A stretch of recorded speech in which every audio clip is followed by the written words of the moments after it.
Mga illegal structures sa barangay Mantuyong, Mandawi City gisugda na sa pagdemolish kagahapong adlaw. Gitarget sa clearing ang mga babuyan sa dapit. Lakip na sad nini ang mga barong-barong. Ang mga residente nakadawat og abiso sa syudad bahin sa demolition apan nakapangutana sila asa sila paingon pagkauman.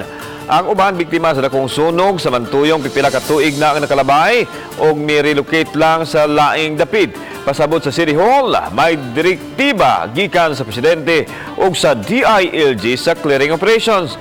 Ang lugar lakip sab sa may piktuhan sa proyekto sa Sapa. Mabot sa 90 ka may struktura tanan ang apektado. Ang amo lang yang mayor ba og baboy mangi demolition di lang yapil ang balay. Maluoy sa tansya namo ba mga pobre. Wabi mi kabutangan taon. Okay ra bisag asa bisag klaro lang na ikabalhinan wa may relocation. Sige na nagsaad.